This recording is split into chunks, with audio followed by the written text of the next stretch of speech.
These are the original Tudor kitchens at Hampton Court Palace. 500 years ago, these rooms would have been a hive of activity, with cooks toiling away to feed the court of Henry VIII. It's perhaps easy to imagine that they'd be dark, sweaty, smelly, hot, with raw meat and fish everywhere, dogs and rats running around. And in fact, in 1554, a Spanish visitor to the court of Mary I describes these kitchens as veritable hells. But how accurate is that picture? What did the Tudors think about cleanliness, and how risky would it have been to eat a meal cooked right here 500 years ago? We in the kitchens tried to recreate everyday Tudor life, learning from ordinary activities they undertook, like cooking and cleaning. So how unhygienic would these kitchens really have been?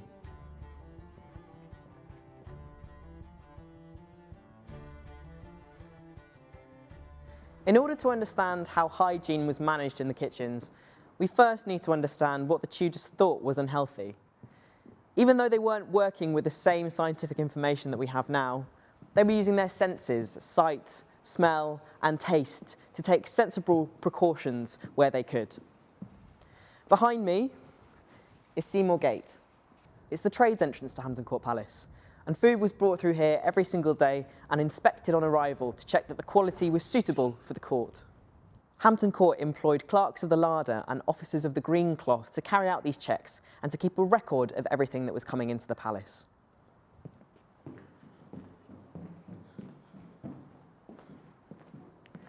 So these kitchens have been built with hygiene in mind.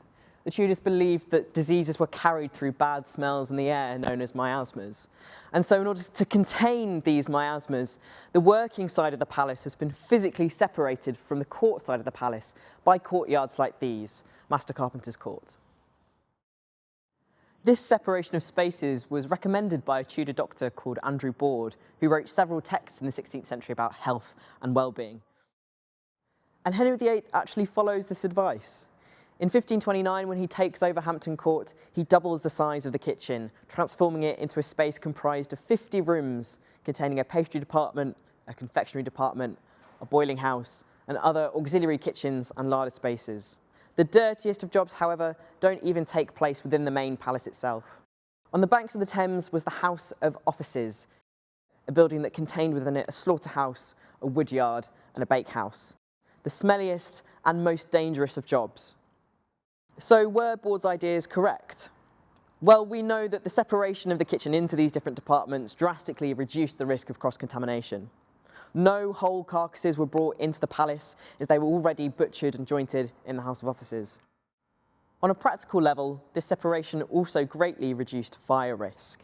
In 1605, there was a fire in the bakehouse and the House of Offices burnt down, but the main palace itself was unaffected.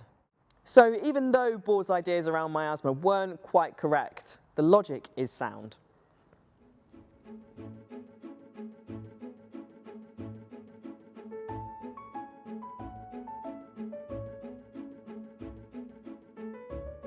This is Fish Court. It's basically a Tudor fridge. It's a long corridor running from east to west, and in 500 years, the sun has never reached these flagstones. It is the coldest place in the palace. Off of Fish Court, we have several larders, both wet and dry, storing things like fish, grains, and bread. Food is being used so continuously that nothing is being stored for very long, except bread.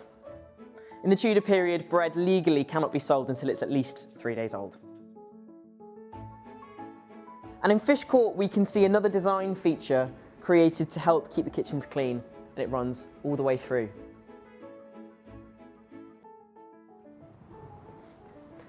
Running under the palace is a series of wastewater channels known as culverts, and they're connected by holes in the floor, sinks like this one, that are dotted about throughout the kitchen complex. Waste material, anything really, was pushed into these holes, and it was carried through these culverts and out into the Thames. The floors in the Great Kitchen slope down at either side into the centre, making disposal of that waste material a little bit easier. Hampton Court Palace was supplied with fresh running water. It came from Coombe Conduit near Kingston, not from the Thames where they were dumping the waste. And it even came with enough pressure that it could power the fountain in the Tudor Fountain Court.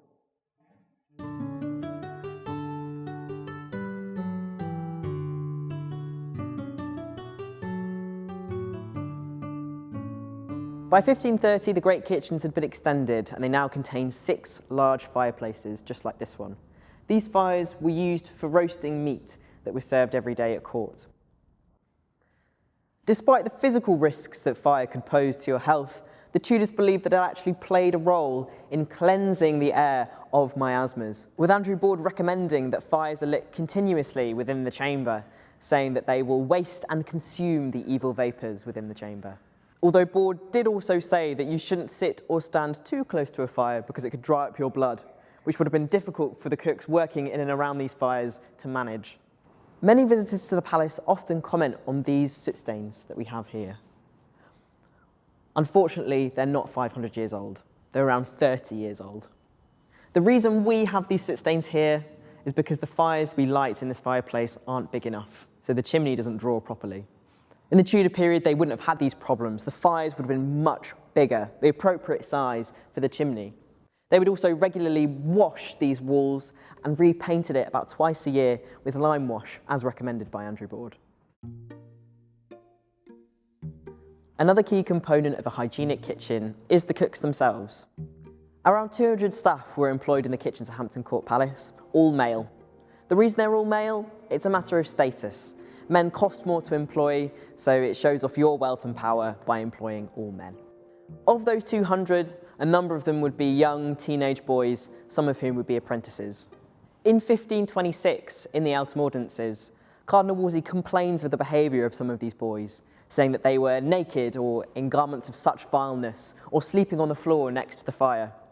It's important to say that naked does not mean naked. It means that they're out and about in their undergarments, their underwear. They're not properly dressed. Cardinal Wolsey wrote to the master cooks, allocating them funds to ensure that these boys were clothed appropriately. Contrary to modern public opinion, people in the past did wash. A lot of that information isn't recorded. People don't write down how frequently they're washing their hands. However, some things do survive to us that give us an indication of what people in the Tudor period thought about washing. One of these texts that survive is an etiquette book for children called Caxton's Book of Courtesy, which instructs them how to behave in a home that they might be fostered in. It talks about hand washing before eating, and we know at Hampton Court that ewers provided towels and bowls of water for diners to wash their hands in before eating, as most Tudors ate with their hands. So even though we don't know what cooks in the kitchen were doing with their hands, how often they might have been cleaning them, we do know that it was culturally considered important to have clean hands. Staff at Hampton Court did actually get sick pay, or at least most of them did. The Tudors did understand that you could catch diseases off one another, and there are records of courtiers staying away from court or from big towns and cities when there are big outbreaks of disease. And staff here at Hampton Court, they are paid to stay away. For example, a gentleman officer, a man of rank who works in an administrative capacity, his normal pay would be about 16 pence a day, and his sick pay would be 6 pence a day. For a yeoman, a groom, or a page in any particular kitchen department, their regular day wage would be 6 pence a day, and their sick pay would be 4 pence a day. And for children working in the kitchens, they're not actually children, they're just young, unskilled workers, maybe about 14 years old. They're paid 4 pence a day, but unfortunately there's no mention of sick pay.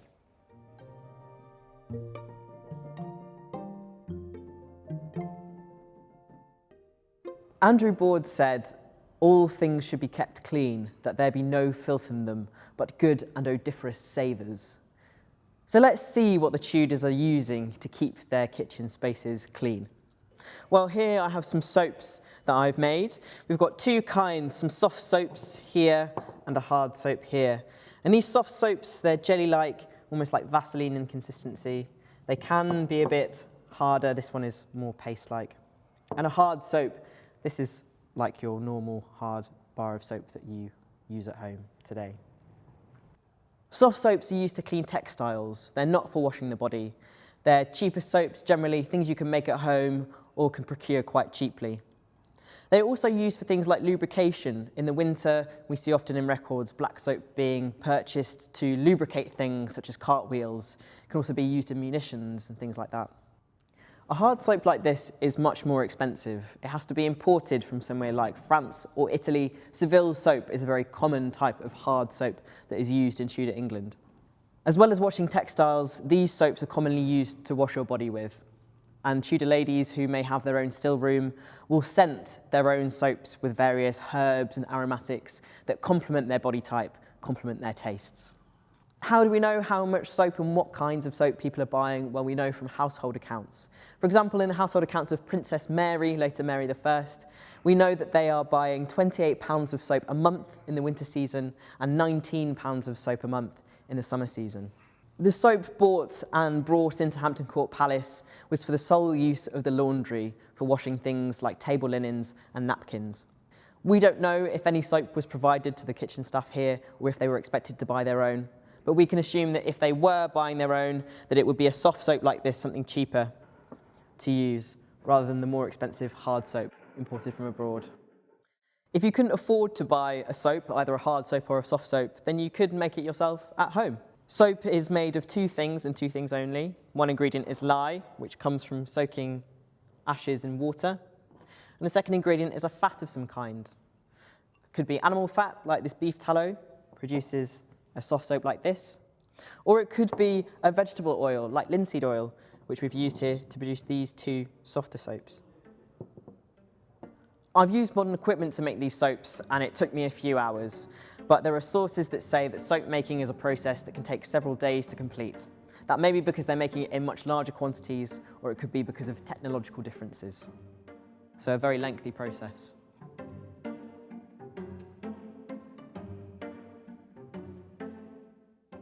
In 1526, in the Eltham Ordinances, Cardinal Wolsey lays out an entirely new household role called a scullion.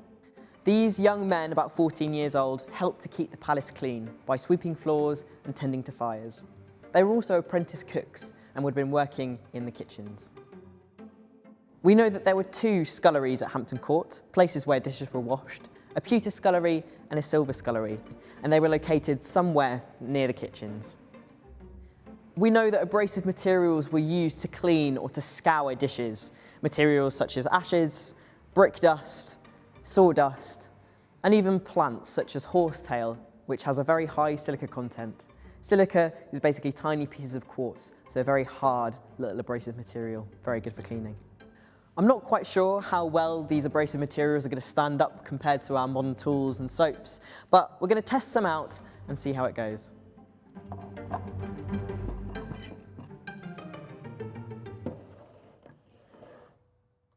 Okay, so we're going to try out some of our abrasive materials here. I've got my dirty dishes, a variety of materials. I've got some wood, some pewter, some pottery, and some brass as well. And these have all been dirtied with various things, with animal fat, with wine, with gravy granules. Why not? So we're going to start off with our brick dust. Tudor bricks are known as cut and rub bricks because they're soft enough that you can rub them against a hard surface to shape them into whatever shape you want. So I've got some brick dust in a bowl. I'm just going to add some water to it, turn it into a kind of paste. Just move that around with my hands. Even though we do have records from the scullery showing what they're purchasing in any given month, we don't have any records of them purchasing tools such as sponges or brushes to wash with. So that's why I'm using my hands to clean these dishes. And it is working somewhat. The fat is coming off, but I can still feel some kind of greasy lumps, and if I actually just rinse off there. So the brick dust hasn't worked a huge amount. It's taken off some of the fat, but it's mostly just moved it around and mixed with it. So let's try our wood shavings and see if that makes any difference. So with these wood shavings, I'm essentially scraping off the fat. So it's a bit tricky to sort of get a grip on all of this, really sort of using my fingers, the muscles in my fingers. But it's actually not too bad. These abrasive materials, although they are moving the fat around, they can't really do a lot to deal with the grease that is left on the surface. So it looks clean, and maybe that's good enough. Maybe that's all we need for it to look clean. But if I touch it, if I feel it, there's definitely still a residual greasy feel that hasn't been removed by these wood shavings, although they have worked very, very well. I'm going to have a go at this one. This is a small wooden plate, also known as a treen, and it's been covered in a delightful mixture of gravy granules and beef dripping. So, again, I'm going to try the brick dust first, and because this is slightly more liquid than the beef tallow was by itself, maybe slightly more effective. I'm going to put on my paste and rub it on.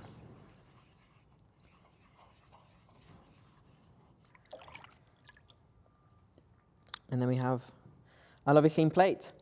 You can see again still here and here and here where the water isn't sitting, there's still some residual grease left over from our beef dripping. So even though it looks clean, again this may be clean enough, it's still not entirely clean. Now it's possible that the ashes would work to get some of this grease off, but I don't really want to use it. Ashes contain alkali salts that can become quite caustic, particularly when they come into contact with water, so it's not the best thing for your skin. It is a bit of a grim thought to think about these young men who are using all of these very abrasive, harsh materials on their skin while washing all of these dishes. But I do have one trick up my sleeve, another method of cleaning that we know was used here at Hampton Court Palace. Instead of scouring our dishes, we're going to try boiling them.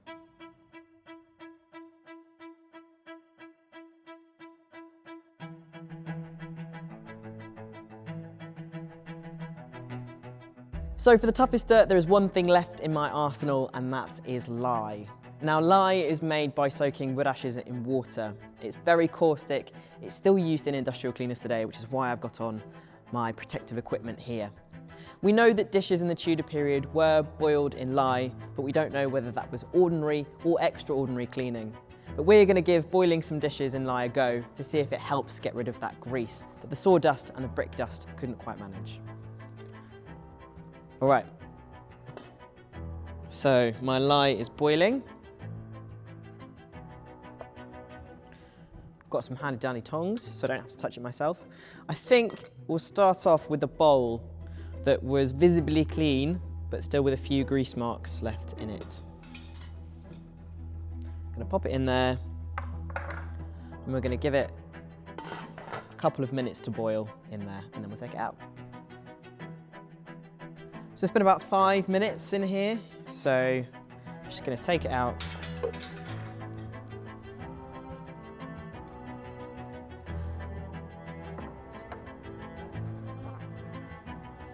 We're going to return to this wooden plate. Okay, so it's ready to take our wooden dish out now, our treen. Now this wooden dish will have absorbed some of the lye. And for the final dish I'm going to test out, I've got this pewter cup here. Now this pewter cup has had some wine in it. It's left some marks. It's also just not the cleanest pewter cup in the world. So again, we're going to put this in our lye and see how clean it comes out.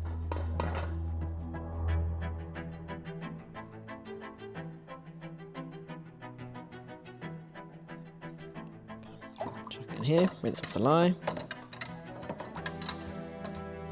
And I don't know if you can see, but there was some staining on the inside of this pewter cup that, as I've dried it up, has just come off.